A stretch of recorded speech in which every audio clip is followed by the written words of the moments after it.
tuned in to the Community Cats podcast. Ready? Let's go.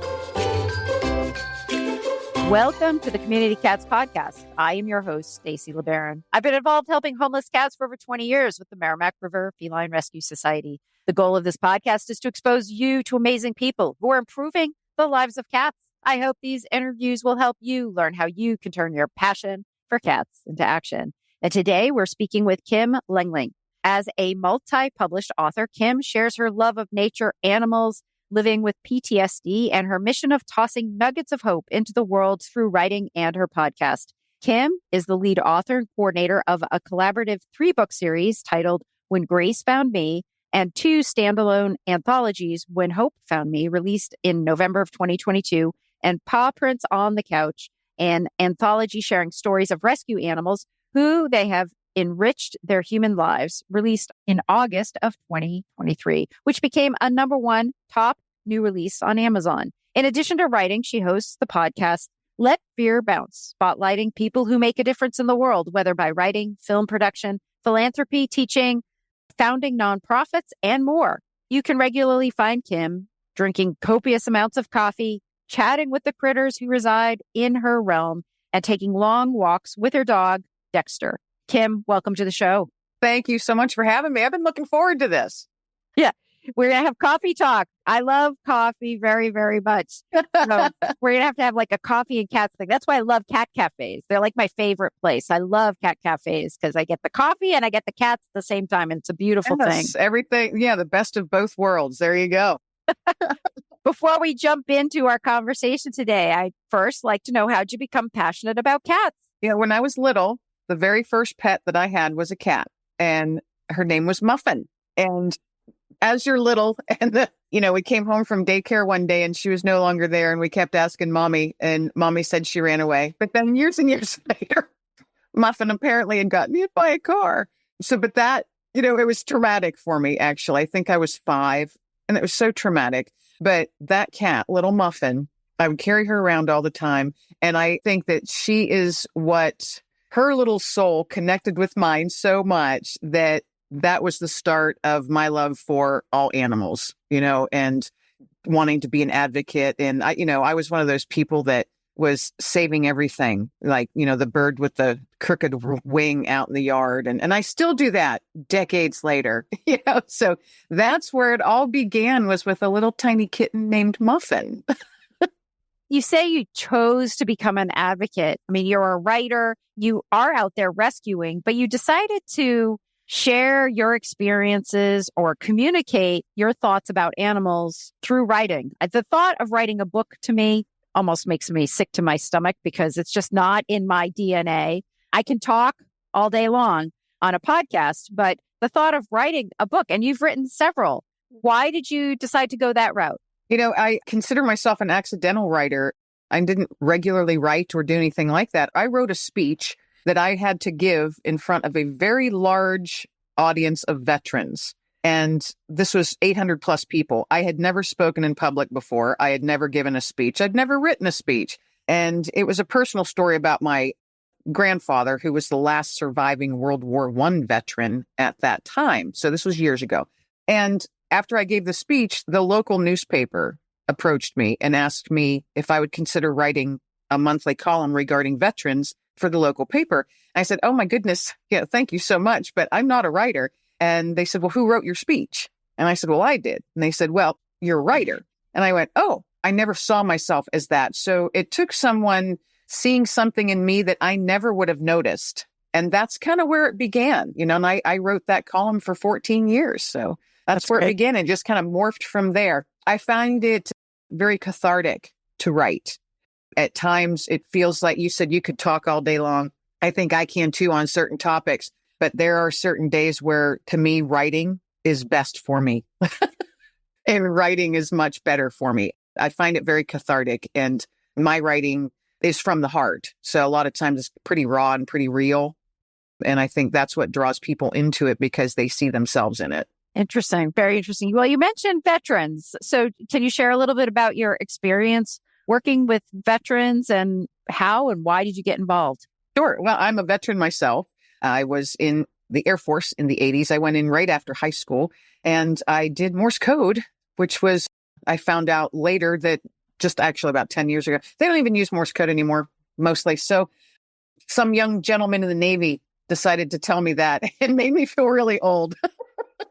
Yeah, I was in the Air Force, and due to an experience that I had while serving, I do live with PTSD due to a traumatic experience that I went through. And so my heart for helping veterans in need for over 25 years now, that's what I do in my spare time, especially female veterans who went through military sexual assault. That's where my heart lies. And so I like to be an advocate for those who sit in the darkness and they feel like they don't have the strength to look up to find that little pinprick of light, or they feel like they are completely alone, or no one's going to get them. No one's going to understand them.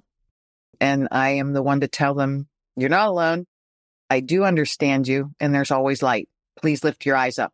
So that's also kind of morphed into part of my nuggets of hope. So that's why I'm an advocate for veterans. Well, that's beautiful. I mean, I'm sorry for the suffering, pain that you have felt, but it's wonderful that you have found a cause and passion to work towards. An organization that I ran, the Merrimack River Feline Rescue Society, which I introduced in the beginning, we actually offer free adoptions to any veterans. The adoption fee is waived. And I think several organizations do that. Talk a little bit about the benefits of pet ownership for veterans. Oh, my goodness. I just know the benefits for me. I currently have dogs. I've had dogs for the last several years, and they're all rescues. They bring something into your life, I think a lot of times when you're not even sure that you realize that you needed it. Their unconditional love, which is just a given, as long as they're treated right.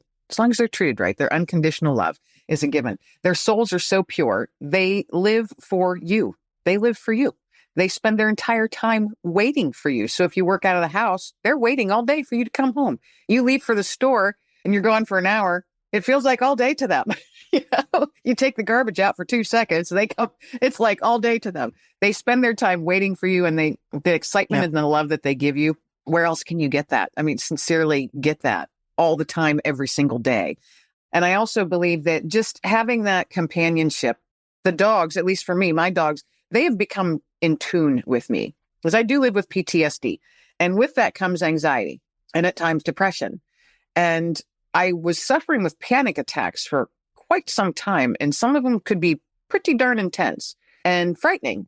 And then there's my dog, but he got so in tune with me where he would start nudging me. And he's a big dog. All my dogs have been big. He's a big dog. He'd come and nudge me with his head and then lean his entire body against me wherever I was at. And then I realized, he was getting my attention and refocusing me. And when I realized that he was just doing that instinctively, I'm like, oh my goodness. So for me, it's just amazing. It's, it's like love story, with your animals. I know that's the case for many veterans and their companion animals that they have, whether it's a bird, cat, dog, horse, whatever.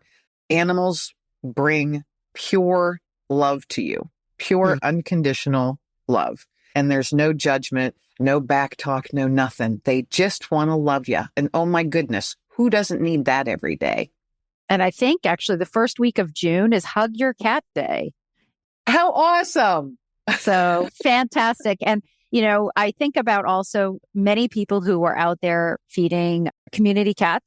They drive up in their car, they get out, and all they do is they have to shake the little crunchies, and everybody comes running because they know the food is coming. And that's another example of unconditional love, right? And this connection. And they know, every day at this time, you're going to be here to feed. And so there's a whole relationship that gets developed between all kinds of, whether it's an indoor house cat or a community cat, there's still these bonds and relationships that are developed different ways, a little bit of a different language, especially, and then dogs are a whole different language. So different languages, but yet the same intention, I guess. Calling all kitten enthusiasts. Get ready for a one-of-a-kind, 2-day virtual experience dedicated entirely to kittens. Introducing the 2024 Online Kitten Conference, taking place on June 8th and 9th from 10 a.m. to 5 p.m. Eastern Time, and presented by the Community Cats Podcast and the National Kitten Coalition. Prepare to be whisked away into a world of adorable antics and invaluable insight as leading experts gather to celebrate and educate on all things kitten. From newborn care to playful behavior, this conference is a treasure trove of knowledge for anyone committed to improving the lives of these fluffy bundles of joy. Whether you're a seasoned kitten rescuer or new to animal welfare and eager to learn the ropes, the Online Kitten Conference offers a perfect blend of practical advice and in-depth details about the new and the now in kitten care. From empowering fosters to preventing upper respiratory disease, from kitten socialization and behavioral well-being to what we know about kitten mortality and how we can help each other deal with loss, the weekend's live sessions, engaging workshops, and intimate discussions are crafted to nurture your passion and enhance your knowledge of these pint-sized purr machines so you can make a difference. Access to our exclusive Facebook group is included with your registration. There you can connect with fellow kitten lovers from across the globe, share your experiences, and discover innovative approaches to kitten care and advocacy. Also included is access to recordings of all sessions.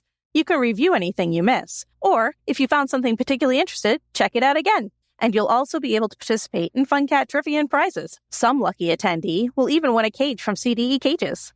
With the convenience of an online platform, you can join in the fun from the comfort of your own couch, surrounded by your own furry friends, and probably your kitten fosters. Visit communitycatspodcast.com/kittencon now to reserve your spot in the 2024 Online Kitten Conference. Once again, that website for details and registration is communitycatspodcast.com/kittencon. Let's come together, celebrate the smallest felines, and pave the way for a bright future for these precious creatures. Don't miss out. Register today. Want an easy grant opportunity for your animal organization? Maddie's Fund is giving away a $3,000 grant each month to one lucky Maddie's Pet Forum member. You'll automatically be entered to win each month when you start a new discussion, reply to a new post, or upload a new library resource. Learn more at forum.maddiesfund.org today. Are you a proud cat parent looking for the perfect, affordable health care for your kitty? Well, look no further than the Community Cat Clinic, conveniently located in Woodstock, Georgia, just north of Atlanta and not too far from the Tennessee and South Carolina borders. The health and happiness of all cats are the top priorities at this feline-only hospital. From preventative care, spay, neuter, and vaccines to specialized and innovative treatments like full mouth dental, ultrasound, radio, iodine therapy, emergency blockage cases, they've got your cat's well-being covered. For the TNR community and local shelters, they offer easy-to-access low-cost spay-neuter services and volume appointments. So if you want to do a large TNR project, this is the clinic you want to go to. It's worth the extra trip. Appointments are available most days. Check out the Community Cat Clinic online at communitycatclinic.com or visit them in person at the Walmart Shopping Center at the Shops of Trickham on Highway 92 at Trickham Road in Woodstock, Georgia. More per, less price. Tomahawk Live Trap exceeds customers' expectations by providing them with the highest quality humane animal control products available. Check out their new Pro Series Gravity Door Trap. They feature a door that sets automatically when you open it. No hook or plate setting needed. Use discount code Keep It Humane for 10% off your order at livetrap.com. Right. That trust that is built, part of that bond. It's just amazing. I mean, it truly is. And I know that's like, I've said to people before, my dog is just the best dog in the world. And then you realize, no, every dog is the best dog in the world. And every cat owner that says, oh my gosh, my cat's just the best cat in the world. Of course it is. Of course it is. And I love that. I love to hear people talk about, the love that they have for their pet and how much joy their pets and how they enrich their lives, period, in many, many ways. I so enjoy hearing those stories. It just fills your heart right up. So tell me a little bit more in detail about Paw Prints on the Couch. What is this book about? Well, by golly, that's a perfect segue. It is a bunch of different stories from different people coming together and sharing their stories of their pets and how they enrich their lives. So there's cats and dogs and one horse story in there. And my dog Dexter, actually, he does part of the introduction. He's written, because he's my office manager, by the way. He keeps me on track on when I should eat and when I should go out for a walk and all of that. So he's my office manager, but it's Paw Prints on the Couch. It's a beautiful book. And they're short reads. They're about 1,500 word stories each. So 5 to 7 minute reads, perfect for carrying in your tote bag or in your purse or in your car or wherever. And you've got a few minutes that you have to sit somewhere waiting on something. But the stories in there, you are going to want to have some Kleenex. You are going to have some Kleenex because unfortunately, pets' lives don't last as long as human lives. And so you do have to have that heart-wrenching goodbye. But I think that the main theme is, yes, we know as pet owners, your heart's going to break, but you can't focus on that last day or those last few minutes. You have to focus on all those years prior because it was nothing but love. Oh my goodness, And I have to remind myself of that too. When sometimes, I'll have a down day and I'll be thinking about a previous dog or a previous cat and I'll be like, oh man. And I'm like, Kim, what are you doing? Focus on the 12 years that you had that animal in your life. Or maybe it was a shorter life than that. That's where all that goodness was packed into, So there's a lot of heartfelt stories in the book and it's a good read, actually. You're going to laugh, you're going to giggle, and you are going to cry. But, I think it's worth reading all these different stories. And that also gives you a glimpse into different animals' lives and different situations that animals have been in or illnesses and how their humans are taking care of them. I think it's educational as well. Yeah. And I know the writing is for a book that you did, but many of our listeners are running nonprofit organizations. And so they're writing stories about the cats in their care and trying to share with their donors and followers what they have going on in terms, this is the story. We need help. We have vet bills and I'm not doing it justice. The story needs to be told in a way to get emotion out. Right. And many of us are not writers, but yet we have to do what we have to do in order to help the cats that we're taking care of. Your skill was identified by somebody else. And that person just said, Kim, you are a writer. And so try it. Don't think you can't do it if you haven't tried it. And with practice, you get better and better at things and learn from them. And so, how as a writer do you pull out the stories in such a way so that somebody does feel emotion? The main way that I do it is I have to let myself sink into it. And I don't know if everybody can do that. I mean, I know this is a personality quirk of mine. I have to sink completely into the feeling of it. So if it's sad and it's making me bawl, I have to sit there and start writing while, I have tears running down my face and Kleenex wiping the snot off my face, But I try and use all my senses. So, when I'm remembering the story or writing the story and I'm putting myself into, because I write nonfiction. So everything I write, is stuff that's actually happened. So I put myself back in that situation, which can be very hard to do sometimes emotionally. But you have to let yourself feel that emotion. So I try and use all my senses. Like, what did I hear? What did I see? What did I smell? What could I touch? What did it feel like? Was there a taste in the air? So I try and use that. That's my main thing that I do. I have to completely immerse myself in that memory. And I don't know if everybody can do that, honestly. I don't know. For me, that's just instinctively. That's how my writing started. And it's just, that was in 2004. So I've been doing it for a while. I do help others, with their stories. And that's why I love doing these anthologies, because these people, a lot of them have never written before. Mm-hmm. And we're bringing them together, and that's given them that opportunity to be a published author, a published co-author in a book. Now, Paw Prints on the Couch, and I neglected to mention, a portion of the proceeds, hopefully by the end of December, every quarter is going to go to a local shelter in my area. So that's why I'm excited, that it was number one for a while and stuff, because it was getting out there. I'm like, okay, more money for the shelter, more money for the shelter. So these are labors of love that I do. They are labors of love, but I love doing that. That's why I like to coordinate anthologies. So if anybody's interested actually in that, shoot me. You can contact me or connect with me through my website, which is kimlenglingauthor.com. And I think scroll down to the bottom, you're going to find Dexter, my office manager. You click there and he reviews and screens all those emails and gets them through to me to let me know what's going on. But you can connect with me through there because I always have 1 to 2 anthologies that I'm working on per year. And I'm just now trying to think about what I want to do in this year. I've got one in the works already, but I'm trying, hopefully, to have another one by the end of this year. So like to keep busy. Excellent. Wonderful. I need a bookkeeper. Does Dexter do your bookkeeping? I need one too. And Dexter doesn't like math. If only our cats and dogs could do the work that they were meant to do. I know. Well, Dexter regularly tells me I don't have thumbs. Leave me alone. Oh my. So, Kim, you've written several books, as you've talked about here. You talked about the local shelters. Based on your experience going in and visiting the local shelters, are they very different from one another, or are they all kind of the same? Are there rescues and physical shelters, or are they different? There's one that's closest to me. It's pretty small. And I've gotten my animals from there because they are a kill shelter. And that's why I go there, because I want to save one. Yeah. There's numerous other ones, probably about within half hour, 45 minutes of me. There are no kill shelters.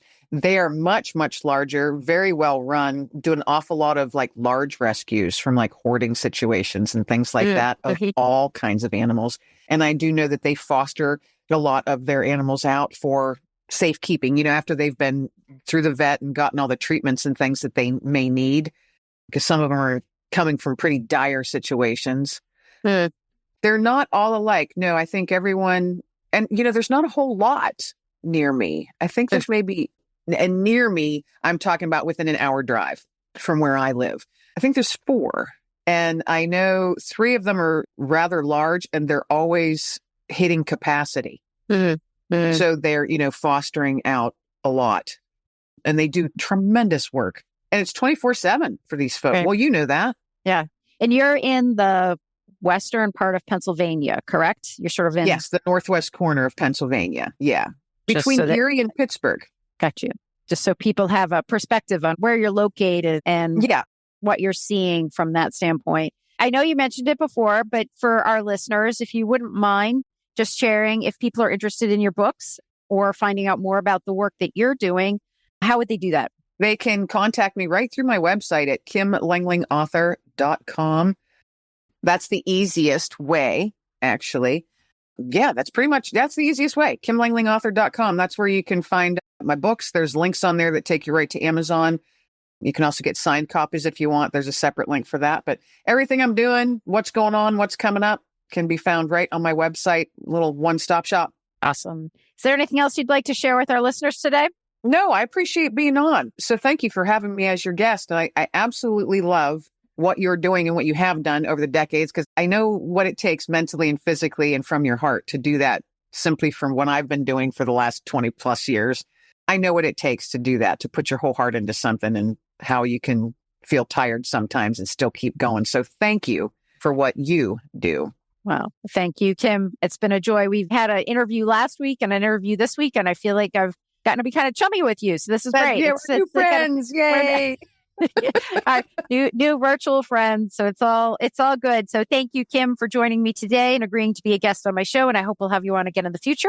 Maybe the next book. I'd love to come back. Would love to come back. All about cats. So thank you. And folks, if you're listening, please consider sharing this podcast with others, and we'll see you next week.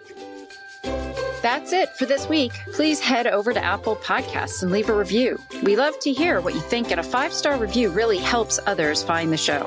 You can also join the conversation with listeners, cat caretakers, and me on Facebook and Instagram. And don't forget to hit follow or subscribe on Spotify, Apple Podcasts, YouTube, or wherever you listen to podcasts so you don't miss a single show. Thanks for listening, and thank you for everything that you do to help create a safe and healthy world for cats.